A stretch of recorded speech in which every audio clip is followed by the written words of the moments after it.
여러분 다 성령 충만하시기를 바랍니다. 그 성령 충만은 내 자신을 위해서도 중요하고 내 주위에 있는 사람, 나와 만나는 사람을 위해서도 이 성령 충만은 너무나 중요합니다. 여러분, 이 성령 충만 안에 모든 것이 다 들어있기 때문에 그래요. 어떤 분이 성령 예수 믿고 나더니 자기 안에 3가지 뿜이 생겼답니다. 첫 번째 뿜은 뭐냐면 기쁨이 생기더라는 거죠. 내가 하나님의 자녀가 되었다라는 거, 내가 정말 이 구원받았다라는 것이 믿어지니까 너무 기쁘다라는 거예요. 예, 주님이 함께 계심이 믿어지고요. 주님이 나와 동행하고 계시다는 게 그 믿어지니까 너무 기쁘더라는 거예요. 그리고 두 번째 기쁜 것이 뭐냐면 예쁘더라는 거예요. 예쁨. 주님을 믿고 나니까 여러분 아내가 예쁘고요. 할렐루야. 남편이 예쁘고 목사님이 예쁘고 할렐루야. 성도들이 그렇게 예쁘게 보이더라는 거예요. 주님을 내 안에 임하시니까 그 예쁨의 역사가 나타나더라는 거예요. 그럼 한 가지 뿜은 뭐냐면 바쁘더라는 거예요. 새벽 예배 나오게 되고요. 금요 성령 집회 나오게 되고요. 모든 예배에 빠지지 않고요. 또 전도하고요. 또 섬기고요. 할렐루야. 그렇게 하다 보니까 너무 바쁘더라는 겁니다. 여러분, 성령 충만이 답입니다. 이 마지막 때를 승리할 수 있는 유일한 키는 뭐냐면 성령 충만이에요. 오늘 말씀 15절 말씀에 보면 이렇게 말씀하십니다. 그런즉 너희가 어떻게 행할지 자세히 주의하여 지혜 없는 자같이 하지 말고 오직 지혜 있는 자같이 하여. 이 말씀이 뭡니까? 내가 지금 예수를 제대로 믿고 있는지 안 믿고 있는지 자세히 살펴보라는 거예요. 지금 내 마음대로 살아가고 있는지, 내 마음대로 결정하고 살아가고 있는지, 그 모습만 보면 그 사람이 정말로 지혜가 있는지 없는지를 알 수가 있다라는 겁니다. 16절 말씀에 뭐라고 말씀하십니까? 세월을 아끼라, 때가 악하니라. 여러분, 이 말은 하나님의 말씀대로 살기가 어려운 시대라는 거죠. 그래서요, 지금 이 세상을 그저 내가 원하는 대로 내가 이 마음을 풀어놓고 이렇게 살면은 여러분 이 세상을 이길 수가 없다라는 거예요. 왜냐하면 세상이 악하기 때문에. 여러분, 우리 정말 의미 있는 삶을 살아야 되지 않습니까? 한 해를 돌아볼 때 보람 있는 삶을 살아야 되지 않겠습니까? 우리가 일평생 돌아봤을 때 정말 가치 있는 삶을 살아야 되지 않겠냐 말이죠. 하나님의 위대한 역사가 어디 있어요? 하나님의 정말 영적인 삶에 부어주시는 그 보람이 어딨냐라는 거예요. 하나님의 위대한 약속이 어딨냐라는 거죠. 악하죠. 여러분, 사단의 유혹이 강하죠. 그래서 악에 빠지는 삶을 사셔야 되겠습니까? 그렇게 살지 말라라는 거예요. 하나님의 사람들은 그렇게 살지 말라라는 거예요. 17절에 뭐라고 말씀하십니까? 그러므로 이게 다 어리석은 자가 되어진다라는 거죠. 오직 주의 뜻이 무엇인가를 이해해라. 오직 주의 뜻이 무엇인가? 여러분, 우리의 인생을 보람있게 살고 하나님 안에서 가치 있는 인생이 되어지고 정말 하나님 보시기에도 복을 누리는 삶을 사셔야 되는데, 그러면은 내 마음대로 살아서는 안 되잖아요. 그렇지 않습니까? 자신이 원하는 대로 사는 게 아니에요. 예수 믿기 전에는 그렇게 살았어요. 그러나 그분이 내 안에 오시고 예수를 만나고 난 다음에는 그렇게 살 수 없는 존재가 돼버렸다라는 것을 믿으셔야 됩니다. 이제는 여러분은 하나님의 뜻을 위해서 사시는 인생이 되어야 됩니다. 지혜로운 인생이 되어야 되는 거예요. 우리의 인생을 통해서 하나님의 축복을 나눠줄 수 있는 인생이 된다라는 겁니다. 성경에서 이 말씀하신 그 말씀대로의 삶을 살 수 있는 그런 인생이 되어질 수 있다라는 거예요. 왜요? 하나님께서 우리를 위해서 최상의 삶을 다 허락해 주셨기 때문에 그래요. 이미 주셨기 때문에 그래요. 이 마지막 때를 승리하고 정말 이렇게 가치 있는 인생을 살 수 있으려면 주님의 뜻을 가지고 살아야 되는데, 주님이 주시는 그 뜻이 무엇이냐라는 겁니다. 그 뜻은 18절입니다. 술 취하지 말라. 이는 방탕한 것이니 오직 성령으로 충만함을 받아. 다른 게 없다라는 겁니다. 성령 충만밖에 없다라는 거예요. 언니 이 길이라는 거예요. 이 길밖에 없다라는 거예요, 여러분. 그러니까 신앙생활의 길은 다른 데 있지 않다라는 거예요.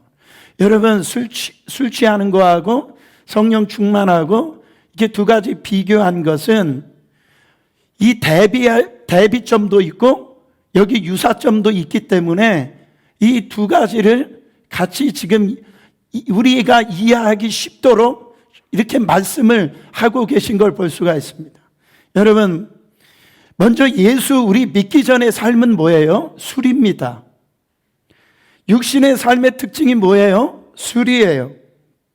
그러니까 이 술, 가만히 보면 이 술에 빠지는 그 술 문화, 여러분, 그것이 다 밤의 문화가 술 문화 아닙니까? 왜 술에 다 빠져버립니까? 술 먹지 말라 할 정도가 아니라 이 술보다 무서운 게 뭐냐면 술 문화라는 거예요. 여러분, 오늘날 술 취해서 사는 사람들이 얼마나 많이 있습니까? 한국 통계청의 발표에 의하면 1년 동안 술로 인해서 사망하는 사람이 2만 명가량 된답니다. 살인이 일어나고 폭행이 일어나죠. 강도, 이렇게 강간 모든 범죄가요, 이 술로부터 바로 연관되었던 걸 볼 수가 있습니다. 2012년도에 우리 대한민국이 세계보건기구의 1인당 순수 알코올 소비량이 세계에서 2위라는 거예요. 여러분, 교통사고도 세계적이고 술 마시는 것도 세계적이고 폭탄주는 한국에만 있답니다. 여러분, 오늘날 술 때문에요, 가정과 인생을 파괴당하는 사람들이 얼마나 많이 있습니까? 목사님, 그냥 한 잔 정도는 괜찮은 거 아니겠습니까? 술 문화예요. 며칠 전에 한국의 이 코로나 바이러스가 이제는 거의 끝났다라고 할 쯤에 한 기사가 떠올랐어요. 그건 뭐냐면 한국에 그렇게 유흥문화, 이렇게 그런 어떤, 저는 한 번도 못 가봤는데요. 그런데 거기 게이 클럽에서 거기에서 확진자가 나와가지고요, 여러분, 정말로 이 나라가 완전히 그냥 소란스러웠단 말이죠. 그래가지고 다시 지금 코로나 이 바이러스가 지금 어디까지 퍼졌는지 공포감에 이렇게 빠져 있는데, 제가 그 기사 중에서 주목했던 건 뭐냐면 거기 있었던 그 두 청년이 교회를 다녔나 봐요. 그래서 각 교회로 가가지고 주일날 예배를 드렸는데요. 그런데 그 질병 그 관리국이 그 교회에 가가지고선 와, 이렇게 그 확진자가 퍼졌는지 살펴봤더니 한 사람도 안 퍼진 겁니다. 그래가지고 목사님들이 나와가지고 그거에 대해서 한 가지로 이게 퍼지지 않는 모습에 대해서 자랑하고 교회가 이렇게 잘 지키고 있다라고 그렇게 얘기하는 기사를 봤는데, 제가 주목하고 있는 건 다른 게 아닙니다. 왜 교회 다니는 청년이 게이바를 다니고 있냔 말이에요. 거기서 술 먹고 함께 거기서 춤을 추고 있냐라는 거예요. 여러분, 사회가 음란해지는 문제는요, 그 음란의 하나의 문제가 아니더라는 거예요. 사회 뿌리 찾고 가다 보면은 그 사회 전체의 병든 모습이 탐욕인데, 바로 우리가요, 그 뿌리가 뭡니까? 다 방탕이라는 거예요. 방탕. 그 방탕 문화, 거기에 우리가 취해서 지금 살고 있다라는 겁니다. 나도 모르게 여러분 영향받고 있지 않습니까? 이제는요, 그런 것이 우리에게 아무런 부담이 안 되는 그런 세대가 돼버리지 않습니까? 제정신이 아니다라는 겁니다. 자기가 원하는 대로, 자기가 하고 싶은 대로 다 그렇게 살고 있다라는 거예요. 여러분, 술에 취해 있듯이 지금 방탕에 취해서 살고 있는 겁니다. 그런데요, 우리가 예수 믿고 난 다음에 어떻게 되냐면은 성령 충만함을 추구하는 인생이 확연히 확실하게 그 영으로 충만하게 되지면 인생이 바뀐다라는 거예요. 또 하나, 술과 성령의 유사성이 있는데, 유사성이 뭐냐면 둘 다 사로잡혀서 산다라는 특징이 있습니다. 여러분, 저는 이게 공감이 돼요. 제 어렸을 때 저희 아버지가 평상시는 괜찮아요. 근데 술만 먹으면 어떤 동물이 된다라고 그렇게 들을 정도로 그렇게 바뀌어져요. 여러분, 오순절날 성령이 임하셨을 때 어떤 모습으로 보여졌냐면 사도행전 2장 12절 이하의 말씀을 보세요. 다 놀라 의욕하여 서로 가로되 이 어찌인 일이냐 하며, 또 어떤 이들은 조롱하여 가로되 저희가 새술에 취하였다 하더라. 성령이 임하시는 것을 보니까 사람들이, 성령 받은 사람들의 모습을 보니까 그 술에 취한 모습으로 보여줬다라는 거예요. 저 사람들 술 취했구나. 특별히 새로운 술을 먹고선 저들이 취한 거 아니냐, 그랬다라는 거예요. 그때 베드로가 대답을 합니다. 우리가 대낮부터 무슨 술 취할 일이 뭐가 있느냐? 우리는 그 술을 취한 것이 아니다. 우리는 성령의 충만함을 받은 거지 성령에 취한 것이지 술 취한 것이 아니다. 성령 충만한 모습을 불신자들이 볼 때 뭔가 취한 것처럼 보이는 거예요. 여러분들 그 얘기 많이 들으셨죠? 뭔가 사로잡혔구나. 여러분, 술 마셔본 분들은 아시잖아요. 저는 몰라요. 안 마시는 얼굴 하지 마세요. 술 마시면 어떤 일이 벌어집니까? 힘이 생겨요. 자기도 모르는 담대함이 생기고요, 막 찬송이 터집니다. 얼마나 고래고래 소리 지르는지 몰라요. 그냥 담대함이 아주 대단합니다. 새 힘이 생기는 거예요. 마찬가지로 성령 충만하게 살아가는 백성들의 특징이 뭡니까? 자기 의지로 살아가는 것이 아니라 성령이 주시는 힘과 능력으로 살아간다라는 거예요. 자기 노력으로 살아가는 것이 아니라 그 성령께서 주시는 힘과 그 능력으로 살아간다라는 겁니다. 성령께서 이끄심을 당하는 삶을 산다라는 거예요. 여러분, 우리가 이 땅에서 세상 사람들과 전혀 다른 차별화된 인생을 살아가는 비결은, 비범한 인생이 되어지는 비결은 여기에 있는 거예요. 성령 안에 무엇이든지 다 들어가 있다라는 거예요. 여러분들이 바라는 진정한 꿈도 그 안에 다 있고요, 그리스도의 열매 맺는 삶도 거기에 다 있고요, 이전과 변화된 삶도 그 안에 다 있고요, 아내를 사랑하는 것도 그 안에 있고요, 그 보기 싫은 남편도 사랑하는 것도 그 안에 다 있고요, 코로나도 이길 수 있는 능력이 거기에 다 있다라는 거예요. 복음 전하는 것, 고난을 이기는 것, 육을 이기는 것, 다 그 안에 다 있다라는 거예요. 그러므로 우리가 갈등해야 될 것은 내가 성령 충만한가 충만하지 않은가, 이것으로 인해서 갈등해야 되지, 내가 왜 사랑하지 못하지, 내가 왜 용서하지 못하지, 용서할 수 없다니까요. 사랑할 수 없어요. 그걸 가지고 갈등하면 안 된다라는 거예요. 너의 힘으로는 안 된다라는 거예요. 위로부터 부어지는 능력을 받아야 된다라는 거예요. 성경을 많이 아는데요, 여러분, 성경 많이 아는 것과 성령 충만한 것은 다른 겁니다. 여러분, 너는 많이 알아도 너는 그렇게 못 살아. 알아? 주님이 그 말씀을 하고 계시는 거예요. 여러분, 이것이 안 되어지면 여러분 힘들게 사실 수밖에 없어요.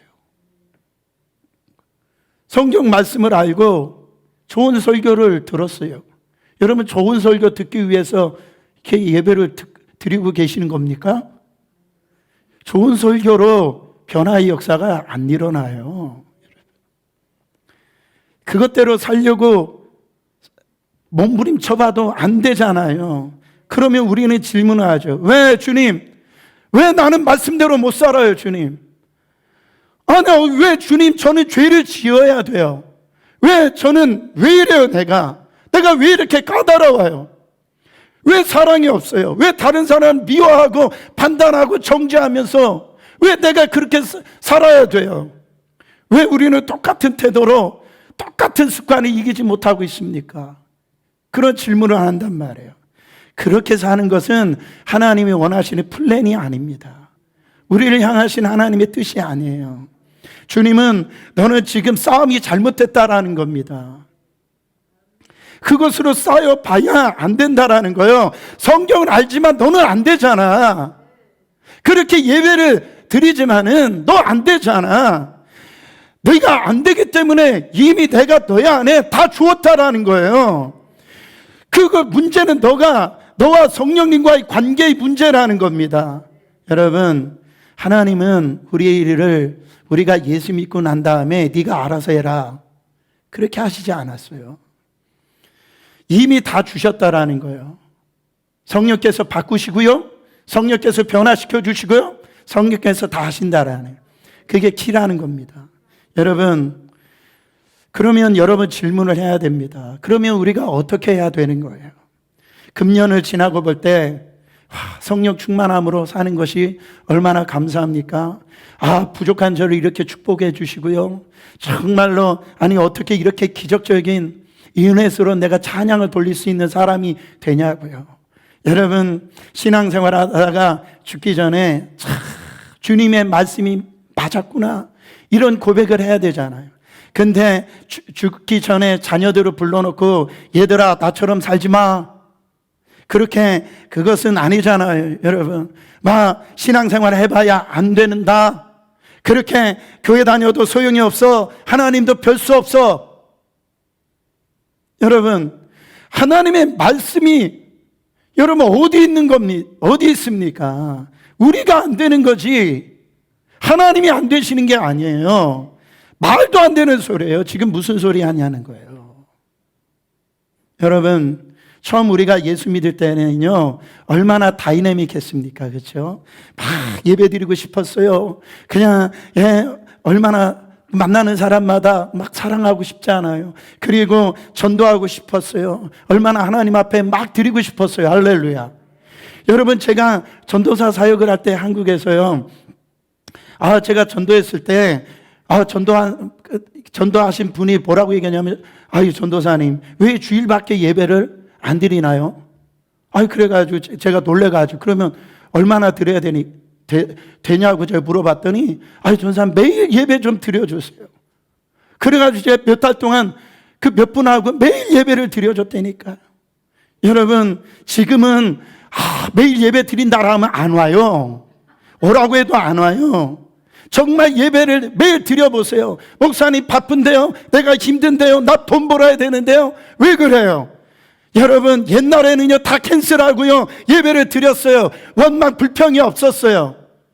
여러분, 어떻게 그랬습니까? 그게 내가 아니에요. 나는 그렇게 할 수가 없었는데, 예수님을 처음 믿었을 적에는 그게 세상적인 것이 눈에 들어오지 않는 거예요.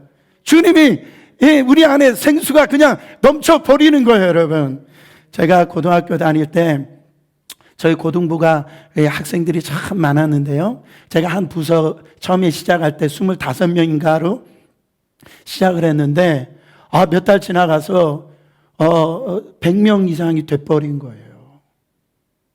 아멘 안 하실 거예요? 그 역사가 일어나는 거예요. 근데 계속 늘어가는 거예요. 그래서 고등학교 다니면서 그 중에요 20명 내지 30명, 거기가 미션 스쿨이었기 때문에 같이 이제 예수 믿는 친구 있고 후배들도 있잖아요. 매일 저녁마다 모여서 기도했어요. 야자를 다 끝나고 난 다음에 밤 10시 반, 11시 돼가지고요, 아이들이 다 30명이 모여가지고 막 1시간씩 부르짖고 막 기도하고, 이게 그칠 줄 몰라요. 그때 누가 설교했는 줄 아세요? 제가 설교를 했어요. 고등학생이 무슨 설교할 줄 알겠습니까? 그렇잖아요. 그런데도요, 여러분, 우리 후배나 또 우리 같이 동료 아이들하고 물어보면 왜 오냐고 물어보면 여기가 그냥 좋대요. 하나님 말씀 듣는 게 좋고 찬양하는 게 좋고 기도하는 게 좋고 막 성령님이 역사하시기 때문에 그런 거 아니겠습니까, 여러분? 그때를 지금도 잊지를 못합니다. 다 여러분 안에 그런 어떤 추억이 다 있을 겁니다. 모세가 하나님의 영광을 보면서 하나님의 그 영광을 떠나기 싫었던 것처럼 그렇게 되는 거예요. 그게 성령의 역사입니다. 여러분, 성령 충만하니까 미워하던 사람도 사랑해지고 이해 못하는 사람도 다 품어주고 그랬는데, 근데 나중에 성령의 충만함이 떨어지면 어떻게 됩니까? 성경도 많이 알고 교회도 오래 다녔고 여러 가지 이 봉사도 하고 또 세미나도 들었지만 여러분 사랑이 안 되고 또 그 사람을 품어주지도 안 되고 자꾸 짜증나고 원망되어지는 거 왜 그렇게 된 거예요? 성령 충만함이 떨어진 거예요. 여러분, 좋은 설교 듣는 거 좋은데요, 내가 이성적으로 이해되어지는 설교 듣는 건 좋은데요, 성령 충만하지 아니하면 그 말씀대로 살지 못하는 거 아세요? 여러분, 성령 충만한 사람은요 그렇게 막 살지 않아요. 자기가 원하는 대로 살지 않아요. 자기가 말하고 싶은 대로 말하지 않아요. 여러분, 고난을 두려워하지 않아요. 그리고 상처받지 않아요. 왜요? 성령님 다 이기게 하시니까요.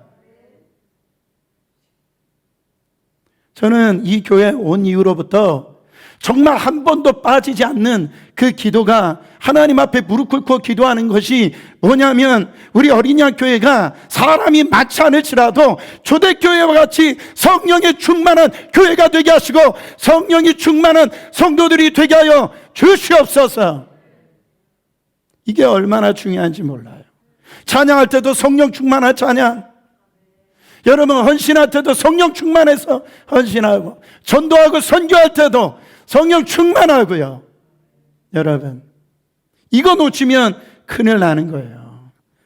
우리 삶 속에 과거를 갖다 돌아보고 후회할 때가 있지 않습니까? 그때 그렇게 내가 아파하지 말고, 성령 충만했으면 그 고통 속에서 내가 그렇게 안 살았을 텐데, 그 남편으로 힘들고 아내로부터 힘들고 그렇게 힘들었을 때 내가 그때 성령 충만했더라면 내가 그렇게 살지 않았을 텐데. 여러분, 내가 성령 충만하지 않으니까 내가 아주 딴 삶을 살고 있는 거예요. 그러면 계속해서 그렇게 살고 싶으십니까? 아니다라는 거예요.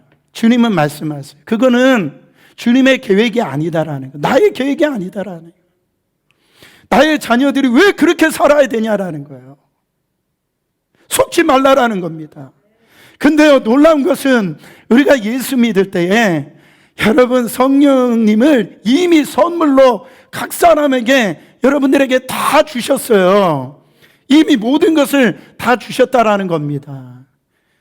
근데 어떻게 성령과 사귐을 갖고 있는지 모른다면 오늘도 우리는 종교 생활하고 그렇게 살 수 있다라는 거예요.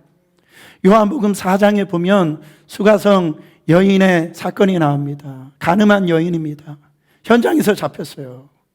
그 여인도 나오고요. 그 다음에 이 수가성 여인, 또 그 여인은 남편이 5명을 바꿨던 여인이었어요.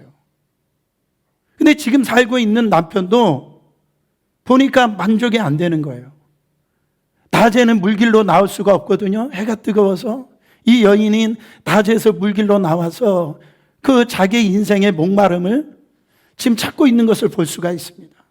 여러분, 너무 힘든 삶을 지금 살아가고 있는 거예요. 왜 이 여인에게 여러분 마음속에 왜 안 채워질까? 우리 식으로 얘기하면 성경 공부도 하는데, 큐티도 하는데, 예배도 잘 드리는데 여러분 왜 안 채워질까요? 지금 주님은 이 여인의 목마름을 아셨어요. 더 이상 목마른 인생으로 살지 말라라는 겁니다. 요한복음 4장 13절부터 14절에 예수님께서 이렇게 말씀하십니다. 예수께서 대답하여 가라사대 이 물을 먹는 자마다 다시 목마르. 너희가 지금 찾고 있는 물을 지금 네가 하고 있는 대로, 네가 원하는 대로 계속 그렇게 살면 목마를 수밖에 없다라는 거예요. 14절. 내가 주는 물을 먹는 자는 영원히 목마르지 아니하리니 나의 주는 물은 그 속에서 영생하도록 솟아나는 샘물이 되리라. 주님이 주시는 물을 먹는 자마다 성령으로 충만하면, 생수로 채워지면 여러분 더 이상 이렇게 목마른 인생이 되지 않는다라는 겁니다. 안 되는 것은 너의 문제지 성경이 잘못된 것이 아니다라는 거예요. 하나님의 말씀이 잘못된 게 아니잖아요. 우리에게 문제가 있는 거예요. 여러분, 다른 사람 얘기하지 마세요. 진짜 운명 탓하지 마세요. 다른 사람 탓하지 마세요. 고난 때문이라고 이야기하지 마세요. 여러분, 성령 충만하면요 다 그런 것들을 다 이깁니다. 오히려 그런 상황 속에서 감사하고요, 간증하고요, 하나님의 이름을 나타내고요, 증거합니다. 여러분, 도리어 고난 속에서 그 주님이 세상이 느끼지 못하는 기쁨을 주신다니까요. 너는 지금 누구에게 탓을 돌리고 있냐라는 거예요. 아내에게, 남편에게 왜 탓을 돌리고 있냐라는 거예요. 너가 성령 충만이 떨어진 것을 왜 모르고 있냐라는 거예요. 주님은 너가 지금 똑같은 죄를 짓고 있는데 주님은 다 이해한다는 거예요. 그런데 안 된다라고 하면 안 된다라는 거예요. 네가 알려고 하니까 안 된다라는 거죠. 신앙생활 뻔하다라고 얘기하지 말라라는 거예요. 교회 다녀도 소용이 없네, 그런 얘기 하지 말라라는 거예요. 여러분, 그거는 하나님을 거짓말장애로 만드는 겁니다. 신앙생활이 왜 안 돼요? 난 그런 얘기 한 적이 없다라는, 주님이 그런 약속을 한 적이 없다라는 거예요. 어떻게 안 된다라고 말을 하냐는 거예요. 성령 충만함을 받아, 그 다 된다라는 거예요. 안 된다라고 얘기하지 말라라는 거예요. 안 되면은 도와달라고 얘기해야지, 이것이 될 수 있도록 주님 앞에 구해야 되지. 그러면 독수리가 날개쳐 올라간 같은 그런 인생이 되어질 텐데, 나는 이전과 다른 사람이 되어질 텐데 도와달라고 구해야지, 왜 나를 바라보고 안 된다라고 그렇게. 성경은 그런 얘기 한 적이 없다라는 겁니다. 성령이 오시면 너의 뱃속에서부터 생수의 강이 흘러 넘친다라는 겁니다. 이게 정상적인 크리스찬의 삶이에요. 이게 정상이라는 거예요. 뱃속에 생수의 강이 흘러 넘쳐서 정말 견딜 수 없는 이 넘치는 삶, 흘러 넘치는 삶이 정상적인 거예요.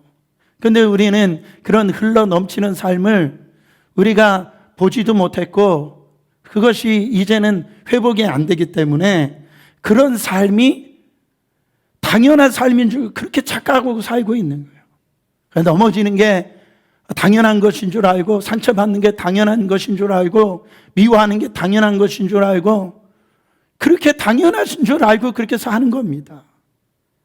여러분, 아니에요. 그래서 주님이 선물로 우리에게 성령을 주신 줄 믿으시길 바랍니다. 여러분, 예수님께서 십자가에서 죽으시고 이제요 부활하시고 승천하시면서 떠나가기 전에, 여러분, 그때 주님이 얼마나 제자들을 걱정하시겠습니까? 또 제자들도 얼마나 걱정이 되겠습니까? 그때 예수님이 말씀하셨어요. 요한복음 14장 16절에 보면, 내가 아버지께 구하겠으니 그가 또 다른 보혜사를 너에게 주사 영원토록 너희와 함께 있게 하시리라. 오늘만 함께 계신대요? 내일만 함께 계신대요? 영원토록 너희와 함께 계시는데, 어떻게 함께 계시느냐? 예수님하고 이 똑같은 이 보혜사인데 다른 모습의 보혜사를 너희에게 보내주셔가지고 영원토록 너희와 함께 있게 해주시겠다라는 거예요. 여러분, 예수님은 과거에 이 팔레스타인 지역, 그 좁은 지역에서만 치유하시고 천국 복음을 증거하셨습니다. 그러면 다른 지역은 어떻게 되냐 말이죠. 예수님이 가시지 않는 땅은 어떻게 하겠습니까? 근데요, 정말로 때가 되면 성령님이 오시면, 예수님과 같은 그 성령님이 오시면 바로 예수님과 똑같은 일을 하시고 예수님보다 더 큰 일을 하신다라는 겁니다. 이것이 하나님의 약속인 겁니다. 저나 여러분은 무엇이 있어서 큰 일을 하는 게 아닙니다. 여러분, 어느 때는요, 제가 이렇게 보면 평신도들이 이런 목회자들보다도 더 큰 일을 하는 분들을 제가 많이 봅니다. 목사님들이라 하더라도 성령을 안 믿으면 안 나타나는 거예요. 평신도라 할지라도 성령의 역사를 믿으면 나타나는 거예요. 여러분, 사도행전 2장 43절에 성령 받고 난 다음에 어떤 일들이 일어나냐면, 사도행전 2장 43절에 보면 사람마다 두려워하는데 사도들로 말미암아 기사과 표적이 많이 나타나니, 사도들이 이제 과거의 사람들이 아니었던 거예요. 가는 데마다 막 기적이 나타나고 표정이 많이 나타나니까 세상 사람들이 막 두려워하는 거예요. 어떻게 저 사람들이 저렇게 될 수가 있냐라는 거죠. 여러분, 이런 것이, 여러분 보세요. 베드로가 어떻게 나타났습니까? 베드로는 많이 공부하지 못한 사람입니다. 근데 성령을 받고 나니까 구약을 완전히 막 꿰뚫어 버리는 겁니다. 이런 힘이 어디에서 나왔어요? 베드로의 설교를 듣고 사람들이 다 막 깜짝 놀란 겁니다. 어디에서 나왔어요? 성령이 그를 덮어버리신 거예요. 그의 가르침에서 여러분 능력이 나왔겠습니까? 아니에요. 성령께서 그 입술에게 능력을 주셔서 막 설교를 하니까요, 막 3,000명이 5,000명이 막 죽게 돌아오는 역사가 일어났다라는 거예요. 그냥 예수가 너희를 위해서 죽었다라고 하는데요, 사람들이요, 어찌할꼬 막 통회하고 자복하고 회개 역사가 나타났다라는 겁니다. 이것이 사도들에게만 일어났습니까? 이 사도행전 6장 8절 말씀 보세요. 스데반이 은혜와 권능이 충만하여 큰 기사와 표적을 민간에게 행하니, 자, 일곱 지사, 초대교회 일곱 지사가 있잖아요. 사역자들 말씀과 그 복음 전하는 데 전념하라고 일곱 지사를 세웠는데요, 그 일곱 지사의 스데반이 참 감당하는 사역이 뭐였습니까? 큰 기사와 표적을 갖다가 막 사람들에게 나타나는 겁니다. 여러분, 스데반에게서만 나타났습니까? 사도행전 8장 13절에 보면은 시몬도 믿고 세례를 받은 후에 전심으로 빌립을 따라다니며 그 나타나는 표적과 큰 능력을 보고 놀라니라. 그러니까 일곱 지사 대부분의 그 평신도들에게 이런 막 표적과 능력이 막 나타나니까 사람들이 보고 막 놀라면 싫은 거예요. 여러분, 이 표적과 이 큰 능력이 왜 나타났습니까? 여러분, 다시 사도행전 6장 8절에 보면 뭐에 충만하여서? 은혜와 권능이 충만해서, 이 은혜와 권능이 충만하다라는 게 뭡니까? 성령으로 충만해져서 이런 큰 기사와 이 큰 표적이 나타났다라는 거예요. 성령은 목사님이나 뭐 누구나 여러분에게나, 여러분 저한테만 성령을 주셨습니까? 그렇지 않아요. 여러분 모두에게 성령님을 다 주셨어요.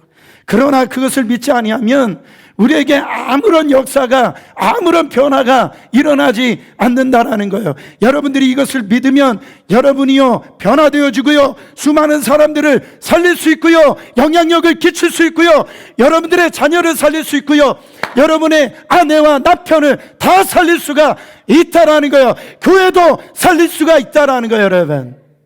여러분들 어떻게 하시겠어요? 여러분들 스스로 하지 말라라고 말씀하십니다. 성령님이 그렇게 하신다라고 그 보혜사를 영원토록 너희와 함께 해 주시겠다라는 겁니다. 여러분, 이게 얼마나 감사합니까? 24시간 내 평생에 이 성령님이 나하고 함께 하신다라는 거. 예배 때만 성령님이 함께 하시는 게 아닙니다. 항상 우리 안에 계시는데 그거를 기름 부으심이라고 그래요. 기름 부으심. 성령님을 얼마나 인격적 만남으로 우리가 동행하느냐에 따라서 이 기름 부으심이 다르다라는 거예요. 우리는요, 자꾸 우리가 필요할 때만, 우리가 원할 때만 조금 생각나는 정도예요. 여러분, 그러면은요, 이 변화가 일어나지 않습니다. 그러니까 파워가 없는 거예요. 이 기름 부으심이 없는 거예요. 성령 충만이 핵심인데 다른 사람이 왜 그렇지 그런 얘기 하지 마세요. 아니 보세요.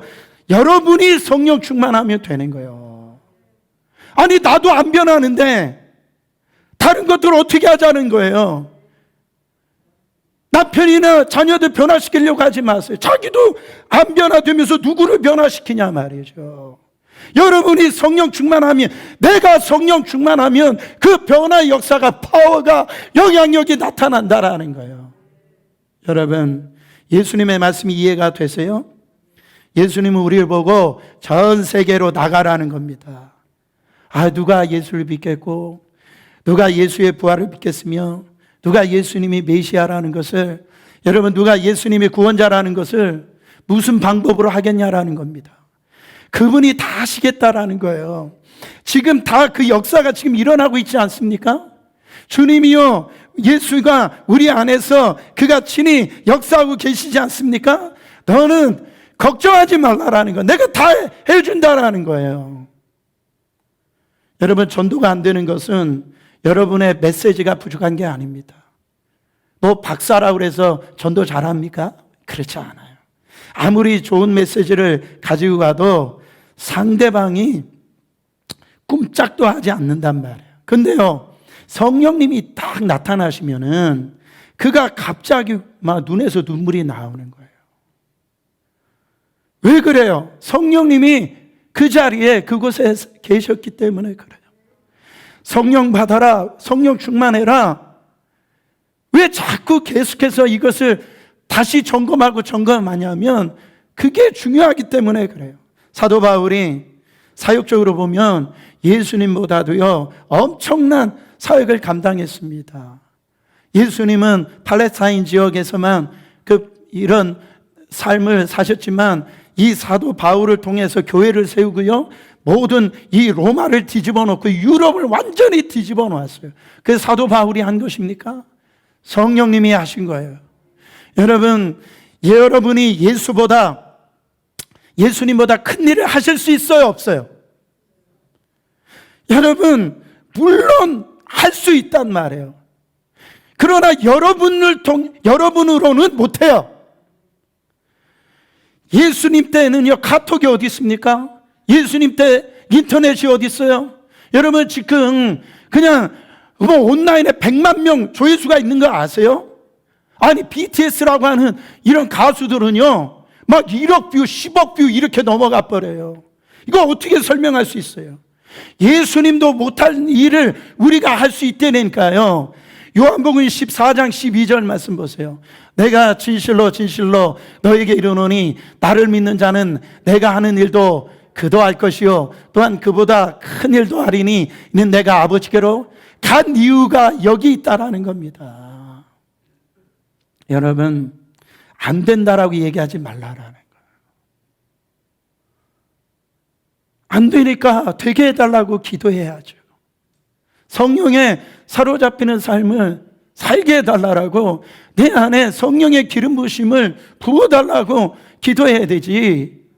자꾸 예수 믿어야 안 된다, 말씀 공부해도 안 된다, 그런 얘기하지 말라라는 거예요. 중요한 것은 이겁니다.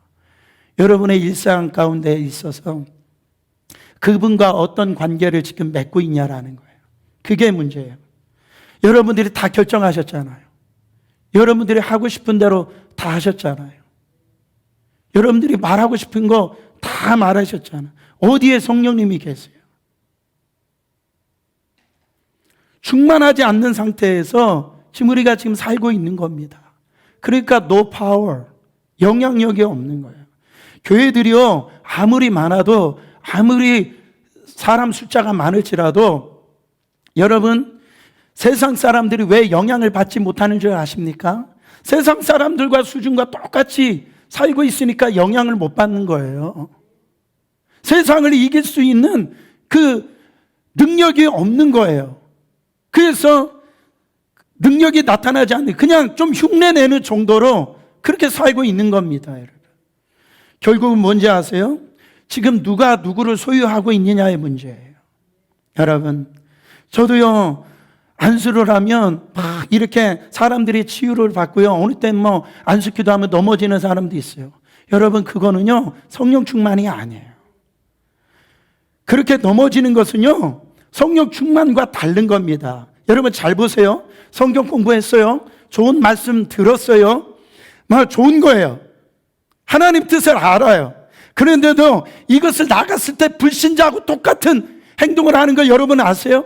저녁에 가서 정말 세상 사람과 똑같은 말을 하고 살고 있는 거 여러분 아세요? 아니, 예배를 잘 드리는데, 성경 공부를 잘 하고 있는데, 큐티를 하지만은 지금 주님이 하시는 말씀이 뭐냐면, 너는 너의 삶 가운데 네가 원하는 대로 살고 있다라는 거예요. 네가 하고 싶은 대로 다 하고 있다라는 거예요. 네가 말하고 싶은 대로 다 하고 있다라는 거예요. 성령님은 어디 계시냐라는 거예요.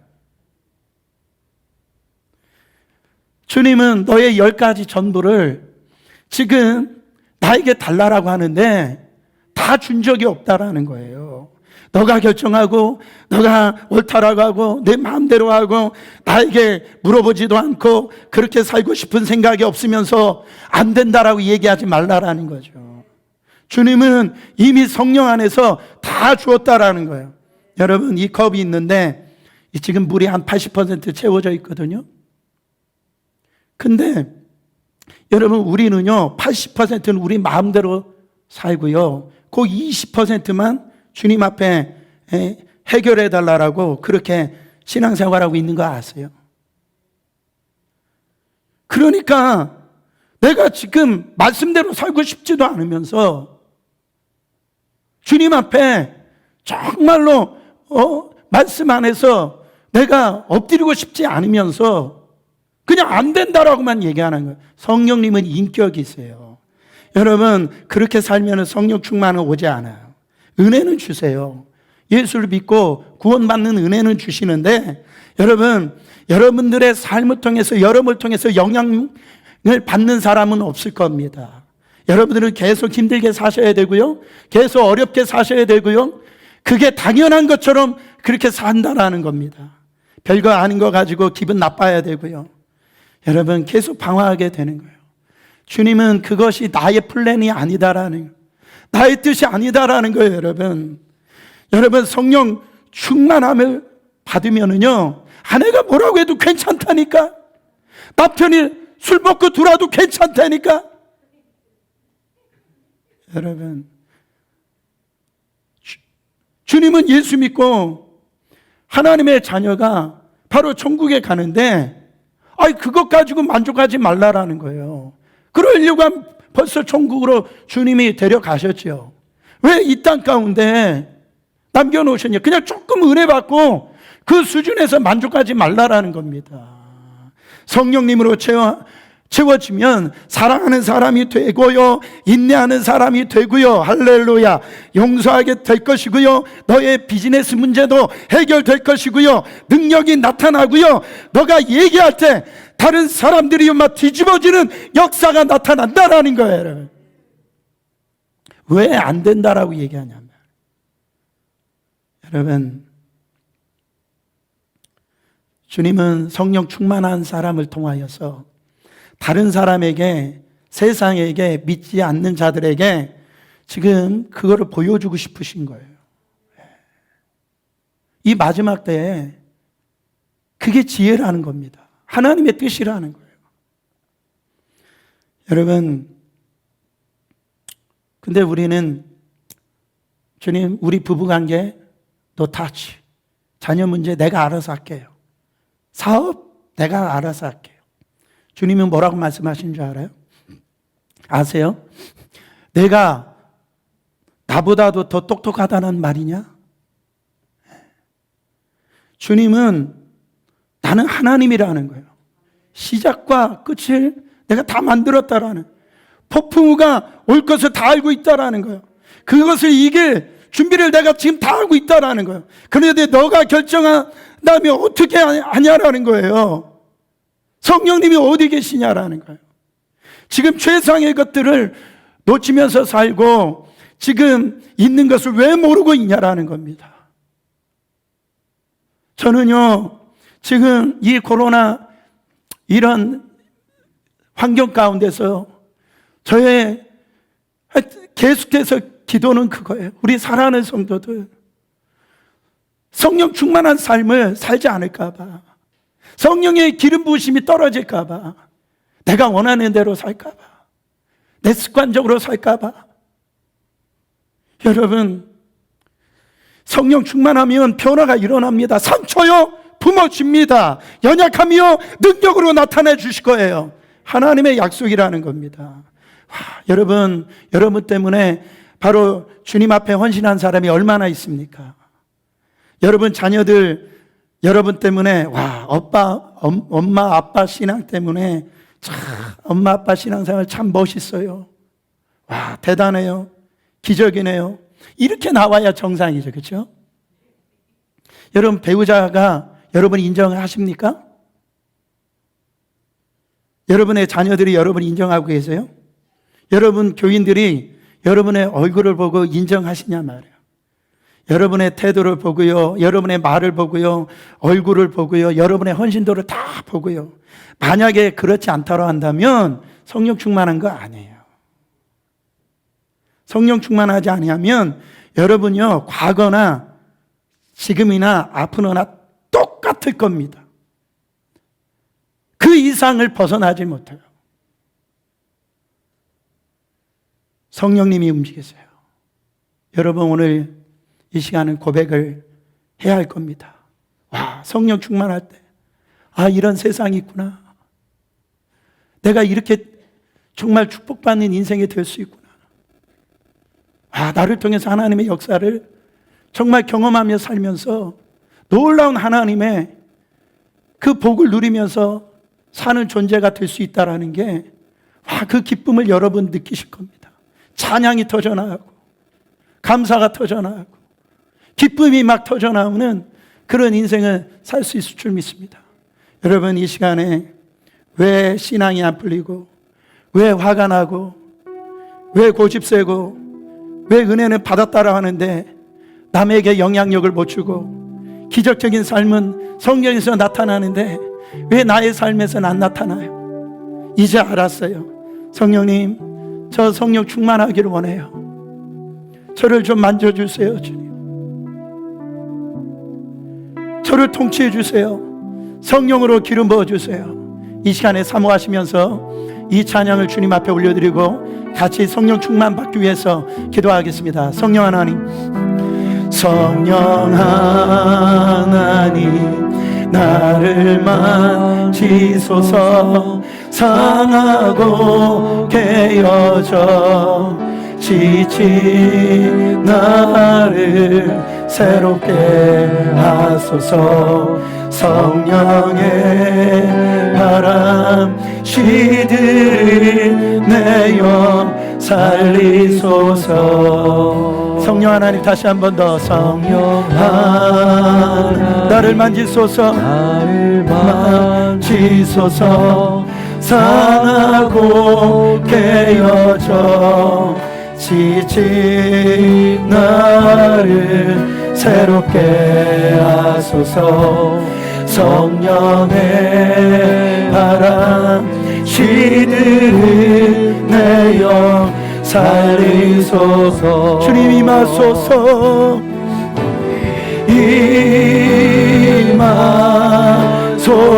임하소서. 성령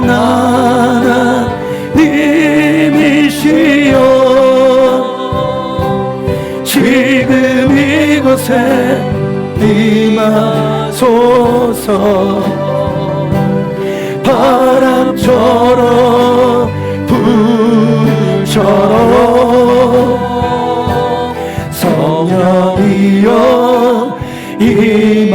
임하소서. 성령 하나님, 성령 하나님, 이 땅 고치소서. 이 땅 고치소서. 죄악의 어둠 속 헤매는 우리 태워주. 성령의 불로, 성령의 불로 세상 헛되만 사모하세요. 두 손 높이 들고 오 주님, 성령 하나님이시여, 지금 이곳에 사모하세요. 주님, 바람처럼 불처럼 성령이여 이 시간에 주여 부르시고 성령으로 충만케 해주세요. 아파진 내 안에 주님의 주시는 아파하지 않으며 복된 인생이 되길 원합니다. 내 안에 주의 영으로 충만하게 채워 주시옵소서. 주여 부르시고 기도합니다. 주여, 주여, 주여.